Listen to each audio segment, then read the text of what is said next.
The events of the cell cycle occur within the cell. Recall the cell is surrounded by a plasma membrane. The nucleus is enclosed by a double membrane called the nuclear envelope.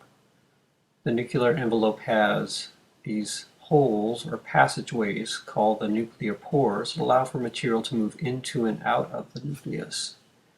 Within the nucleus are the chromosomes. Within the nucleus, we find our chromosomes. For our demo of the cell cycle, we will concentrate on what is happening with the chromosomes. We are not going to detail what is happening to centrioles, centrosomes, or the rest of the cell. So let's get rid of this cell background for the moment. We will start at the beginning of the cell cycle. That would be the G1 phase of interphase. Before we begin, let's concentrate on what's going on with the chromosomes. So what is the total number of chromosomes in this cell? Notice that there are 4 chromosomes, and each chromosome is just made up of one strand. It is not made up of 2 sister chromatids. Note this is a diploid cell because there are 2 sets of chromosomes. There is the set in blue that was originally inherited from dad, and the set in white that was originally inherited from mom. Between the 2 sets there are homologous chromosomes, so these 2 short ones represent a homologous pair of chromosomes, and these represent a homologous pair of chromosomes. The 2 long ones do. The G1 phase is the period of growth and development of eukaryotic cells. Important restriction checkpoints must be met before the cell can enter the next phase of interphase, the S phase.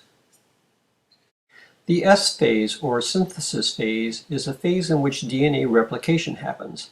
The 2 strands of DNA unzip, and each strand acts as a template for the construction of a new strand, where every guanine base pairs with cytosine and every thymine base pairs with adenine. It's difficult to do that process with my demo, so we're just going to unfold our chromosomes, and each is going to act as a template for the construction of a new strand there. So we need to make exact copies of all of our genes here on our chromosomes. So we'll do that for all 4 of our chromosomes. We also need to unzip them, and in order to do that, we're going to cut each of our chromosomes in half. We are cutting each of the products of DNA replication in half here. The tape represents centromeres, the point at which the 2 molecules of DNA are held together. So by the end of DNA replication at the S phase, how many chromosomes are there? There are 4 chromosomes. Each chromosome is made up of 2 sister chromatids that are genetically identical to one another because of the process of DNA replication. There are still homologous chromosomes, so this represents a pair of homologous chromosomes, and the little short pair represents a pair of homologous chromosomes. I need to adjust my centromere location here. It's supposed to be identical between the 2 homologous chromosomes. We're now ready to enter the next phase of interphase, the G2 phase. The G2 phase continues growth and development of the cell as proteins and other cellular components needed for mitosis are made. Centrioles needed to construct the spindle apparatus are duplicated as well. Prophase is the first stage of mitosis. Chromosomes begin to supercoil and condense as they become visible as distinct chromosomes. Nucleoli disappear and the nuclear envelope breaks down. Centrioles duplicated during the G2 phase of interphase move to either side of the cell and form the spindle apparatus. My hands are going to act as a spindle apparatus. The microtubules of the spindle apparatus will attach to the centromeres of the chromosomes and move them around inside of the cell. Metaphase is when all the chromosomes are aligned single file along the metaphase plate. This arrangement will make the separation of the sister chromatids easy. At anaphase, we begin to separate the sister chromatids from one another, at which point they are considered to be individual chromosomes, as they are no longer associated.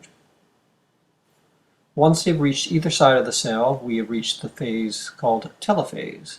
During telophase, nuclear envelopes form around the separated chromosomes and the cells split in the process of cytokinesis.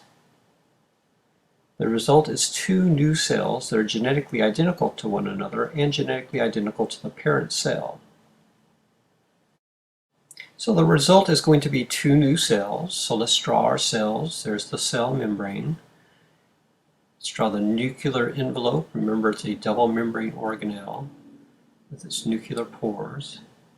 Each cell will have a full complement of cellular structures, mitochondria, ER, Golgi, etc., due to the equal separation of cytoplasm that occurs during cytokinesis. And each cell is genetically identical. So following cell division, each cell contains 4 chromosomes. Each chromosome is not made of sister chromatids. We separate sister chromatids during anaphase. These cells are diploid because they have 2 sets of chromosomes, the blue set and the white set. And these sets are made up of homologous chromosomes, the long ones and the short ones.